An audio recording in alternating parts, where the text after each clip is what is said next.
Di video kali ini saya ingin mewawancarai pengusaha F&B. Disimak baik-baik ya teman-teman.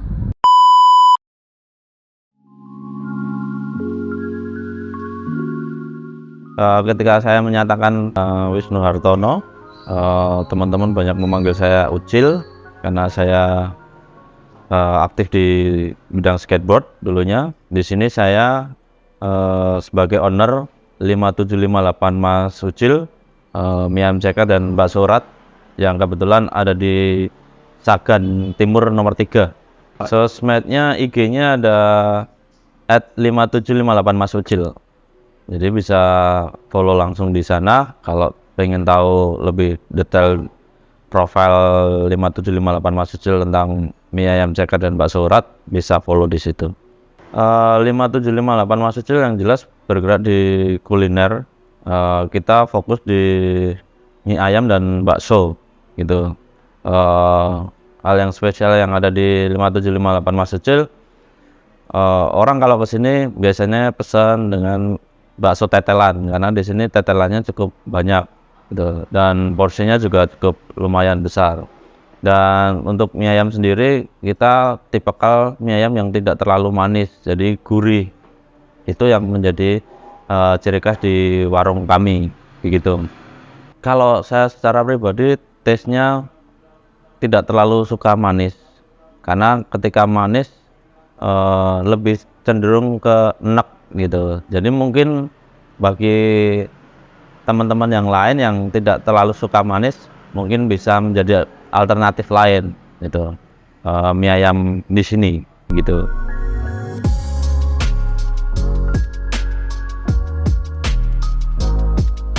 Saya lulusan di D3 Teknik Mesin, yang jelas tidak ada hubungan dengan kuliner, tapi karena keadaan yang akhirnya ya mau nggak mau harus terjun secara langsung untuk tahu basic awal kuliner itu seperti apa dan cara pemasarannya itu seperti apa.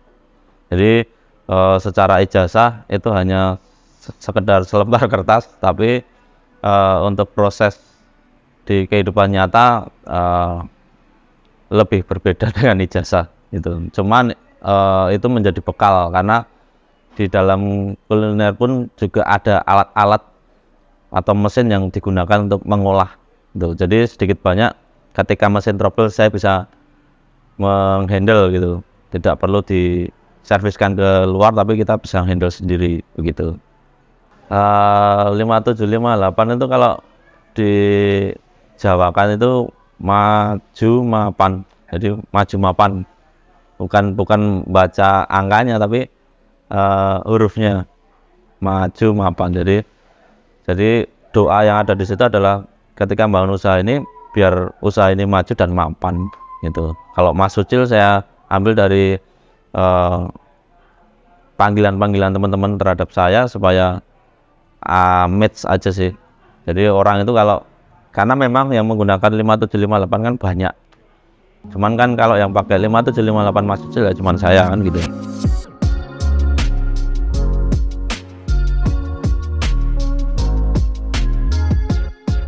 Awal buka warung di sini, saya tidak punya basic sebagai di kuliner, cuman karena proses awal pandemi yang akhirnya membawa saya, menyeret saya masuk di dunia kuliner. Karena memang ketika masa pandemi yang bisa bergerak itu hanya di bidang kuliner. Karena memang ketika pandemi banyak orang nggak bisa keluar dan sebagainya, tapi mereka harus memenuhi kebutuhan pokok, terutama makan ya, itu makanya jalan satu-satunya ya oke kita buka bisnis kuliner. Tapi di sisi lain memang kita buka usaha ini dengan proses yang cukup panjang, karena berawal dari modal yang kecil, kita tabung, kita kumpulkan dan kita sewa tempat di sini di Sagan ini. Dan ketika kita buka itu masih dalam keadaan yang sepi di wilayah sini karena awal pandemi pada saat itu. Tapi dengan ya proses berjalannya ini dan keyakinan yang ada kita jalani. Ya puji Tuhan, alhamdulillah kita bisa berjalan sampai hari ini dengan proses yang cukup lumayan berat lah menurut saya gitu. Ya, kalau saya punya acuan, jadi ketika saya bikin usaha itu 4-6 bulan di awal itu saya cek bahwa warung ini berkembang atau tidak gitu. Dengan cara apa gitu.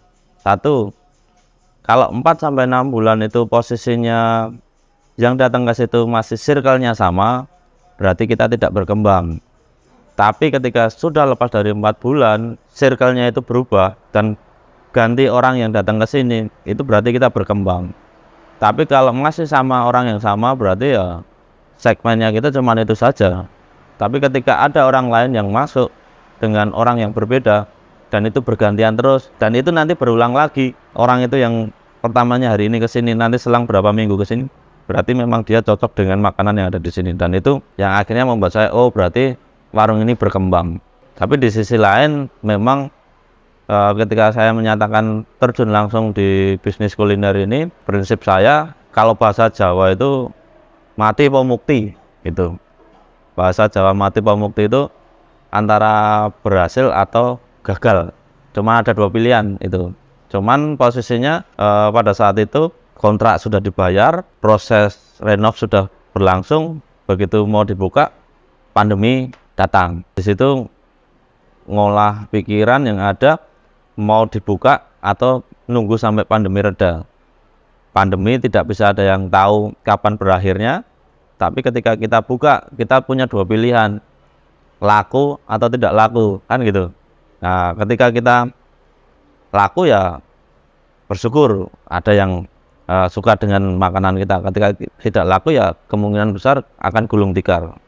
Nah, itu yang saya sebut mati pamukti di situ. Tapi di sisi lain dengan keyakinan tadi, kalau saya punya prinsip itu yang penting yakin gitu. Jadi segala sesuatunya dilakukan dengan keyakinan, mesti ada jalannya sih, kayak gitu.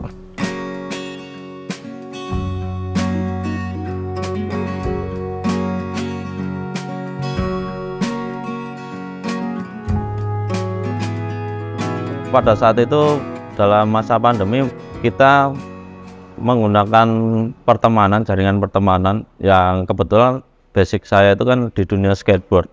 Jadi teman-teman skateboard itu mereka datang ke sini support di situ. Nah, dari situ mereka mengajak temennya, mengajak pacarnya, mengajak keluarganya, mereka datang ke sini. Jadi yang tadi saya bilang di awal bahwa pertemanan ini cukup sangat membantu ketika saya berdiri awal membangun bisnis kuliner ini. Di sisi lain teman-teman ini juga saya gunakan sebagai MLM, sistem mulut lewat mulut kan gitu. Tapi di sisi lain kita juga menggunakan cara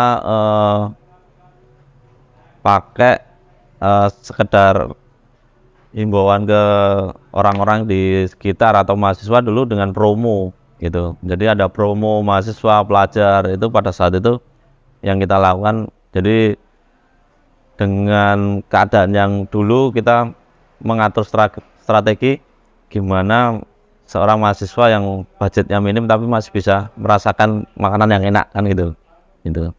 Ketika proses ini sudah mulai naik, yang agak kerepotan sebenarnya lebih di karyawan, maintenance karyawan, karena memang terkadang kita berbeda.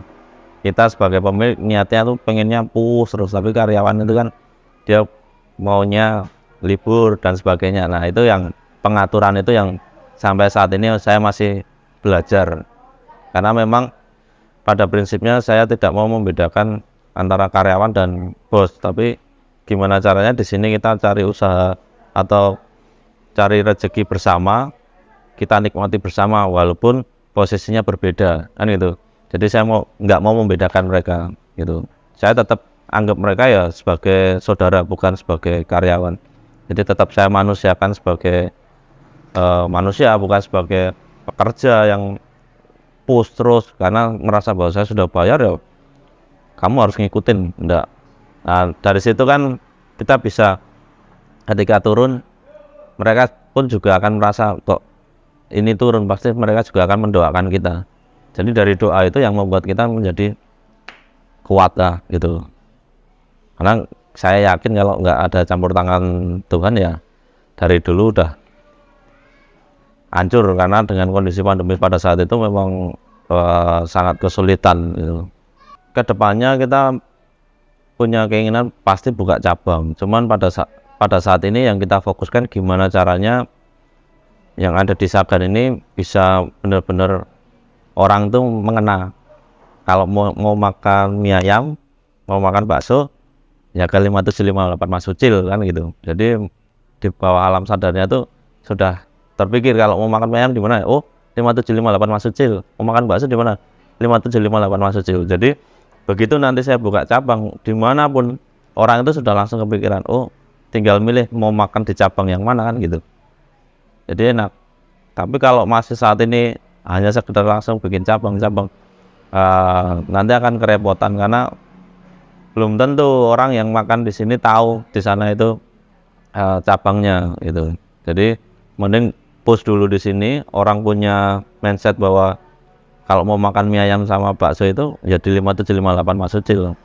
Nanti pastinya dia akan nyari cabangnya ada di mana sih, yang terdekat dengan dia ya saat itu di mana, mesti akan datang ke situ. Karena sudah kena dengan taste-nya, dengan rasanya yang ada di sini itu enak.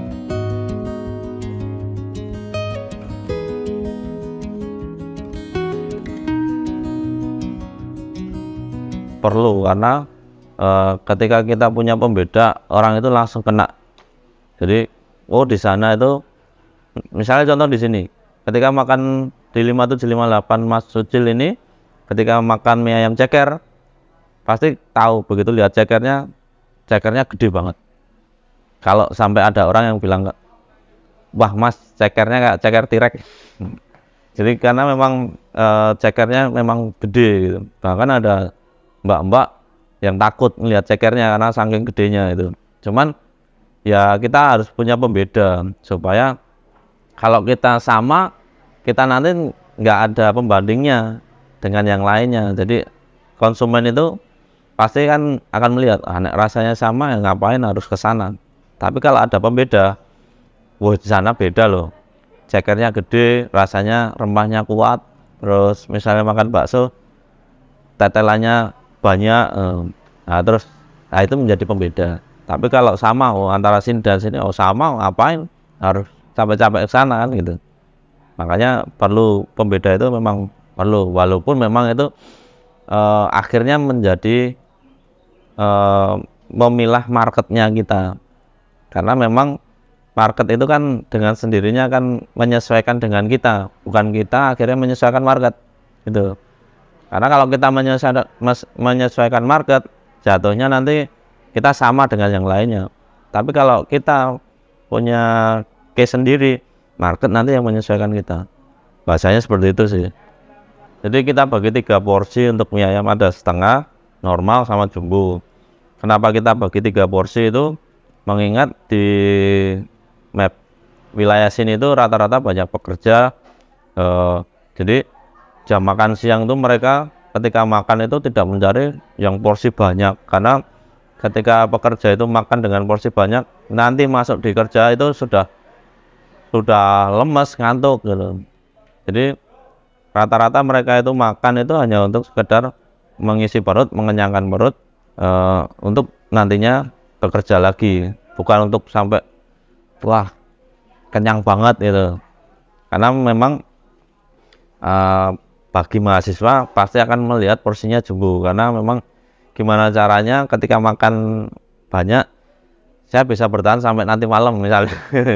Jadi ngirit uang kan gitu. Tapi kalau bagi pekerja, mereka akan milih di porsi normal atau porsi setengah, karena memang saya dulunya melihat bahwa ketika saya sajikan terus itu tidak habis, itu saya cukup bingung menyikapinya, karena kasihan ini makanan kalau nggak habis sebenarnya. Cuman ketika saya tanya dengan orang tersebut, beberapa itu muncullah bahasa bahwa makanannya enak Mas, cuman saya tidak mau kekenyangan gitu loh, karena porsinya cukup banyak gitu. Akhirnya oh iya, daripada saya harus menyediakan yang sama dan itu terbuang kan sayang sekali. Makanan itu dibuang itu sayang sekali, walaupun dibayar ya, tapi bukan masalah yang dibayarnya, tapi ketika kita menyajikan dan itu sisa itu rasanya kan juga di dalam hati juga waduh nggak enak atau gimana kan gitu kan. Nah akhirnya kita berikan porsi setengah supaya ketika dia makan setengah menyesuaikan dengan perut mereka, oh habis kayaknya masih kurang, nah, dia bisa nambah lagi. Tapi kalau dia mesen porsinya sudah yang normal ternyata ini terlalu banyak buat mereka nggak habisin kan sayang sekali makanannya. Jadi akhirnya saya bikin 3 porsi tadi, jumbo, normal sama setengah. Jadi biar mereka menyesuaikan dengan keinginan mereka mengisi perutnya gitu.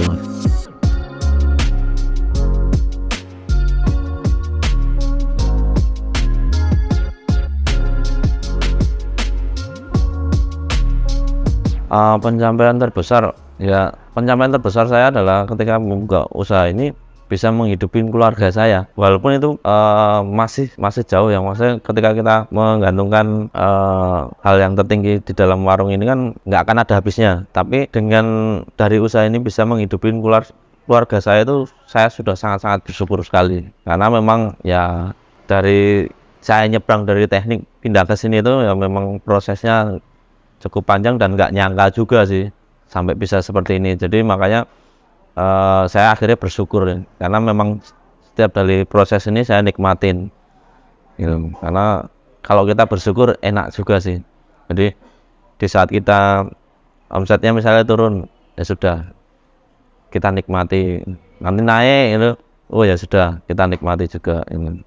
Jadi enak kalau kita mau bersyukur di segala lini itu enak. Jangan ngeluh lah, ya ngeluh boleh lah, kita manusia wajar, tapi jangan terus setiap keadaan kita ngeluh terus, jadi imbasnya nggak bagus. Kita harus narik hal-hal positif terus supaya ya kita berkembang gitu.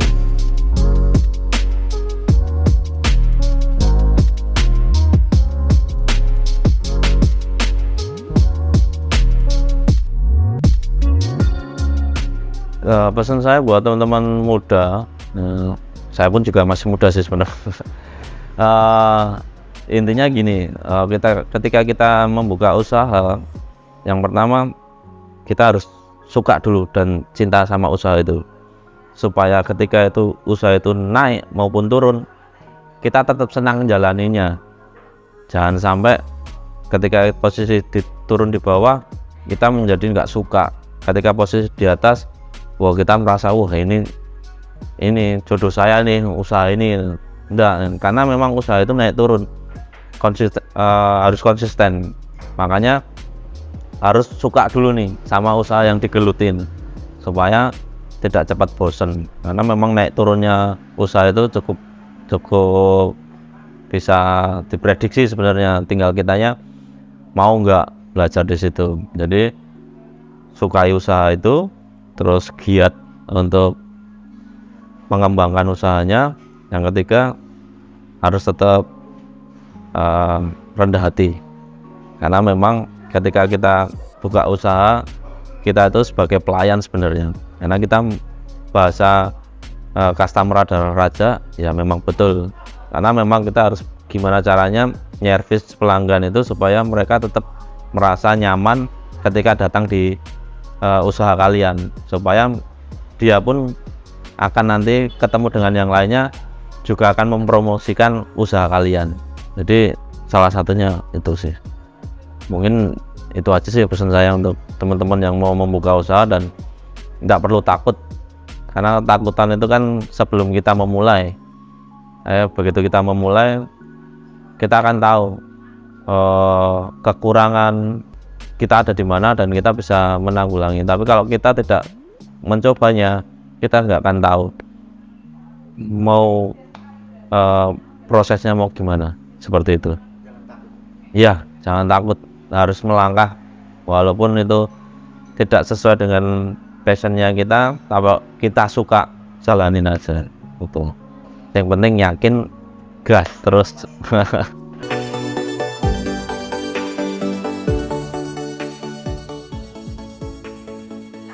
Ibu Haryanto. Kira-kira tahun 2016. Ya, kayak itu sih. Iya. Karena belinya ya dekat rumah, saya sendiri. Lain daripada yang lain sih Mbak, dari menu yang lain-lain. Ya mie goreng ya, mie goreng ini cocok. Enggak mesti ya Mbak ya, kadang ya ada 10, kadang ya 7, enggak mesti sih. Jam 12 mulai siang sampai jam 9. Ditambah lagi nggak aja kok Mbak, beratnya apa-apa. Nah, Bang, jualan cilok. 8. Kenapa milih lokasinya di sini, Bang? Ini strategis.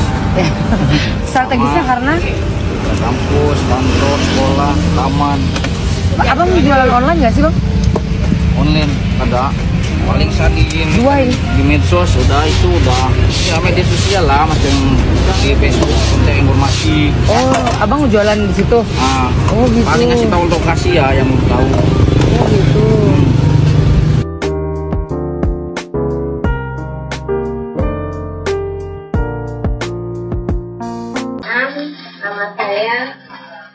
Nama saya Purnama Dewi, dan usaha yang saya jalani dan bertumbuh sekarang adalah usaha jajan matahari.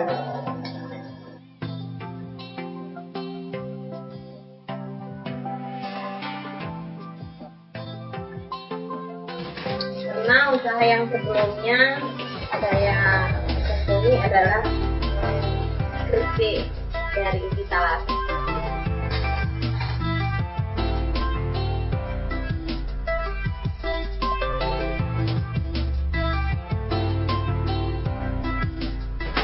Ada salah satu kakak sepupu sudah punya usaha ini dan dia tidak mampu meladeni permintaan pasar.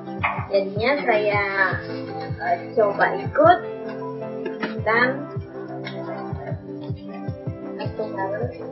bisa.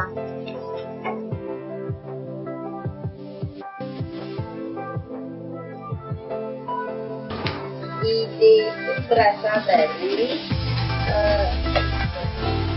karena permintaan pasar yang cukup lumayan besar, dan saya menjadi terpancing ikut menekuni usaha ini untuk mencukupi permintaan pasar tersebut.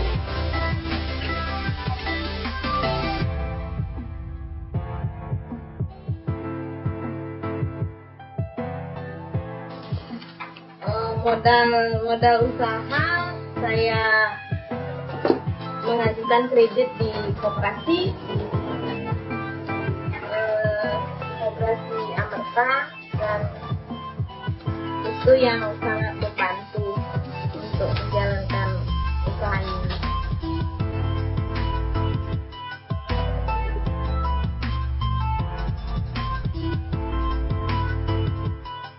Omset per hari bisa sekitar 900.000 atau 1 juta.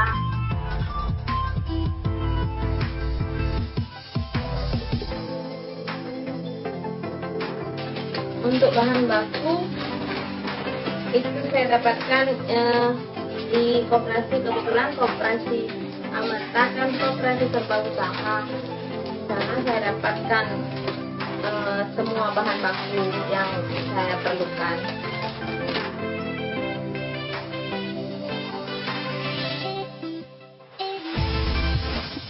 Prosesnya sama, gula, tepung, telur itu di mixer. Setelah rata tercampur, langsung digoreng dan dikemas, terus dipasarkan. Cara memasarkan, saya punya beberapa pelanggan dan mereka mengambil langsung ke sini, mereka langsung memasarkan ke pasar.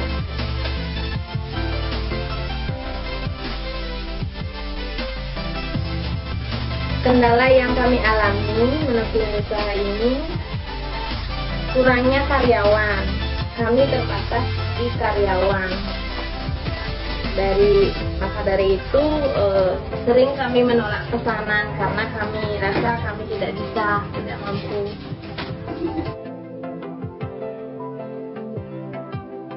Respon konsumen sangat bagus dan mereka bilang dari rasa produksi saya lebih enak dari yang lain.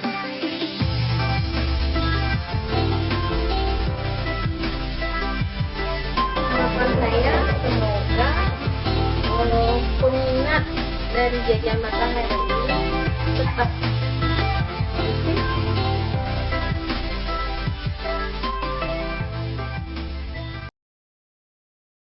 Halo Rek, yuk kenalan sama Bu Rubiati, pengusaha bumbu pecel.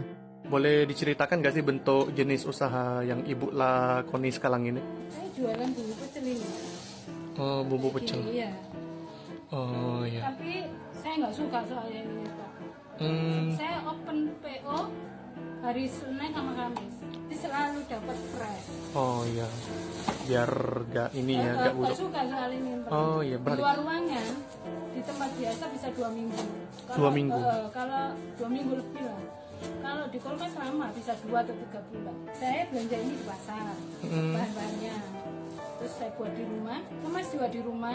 Setelah PO-nya terlist, orangnya ngambil sendiri ke sini. Oh, orangnya ngambil sendiri langsung ya? Banyak saya pesanan itu luar pulau.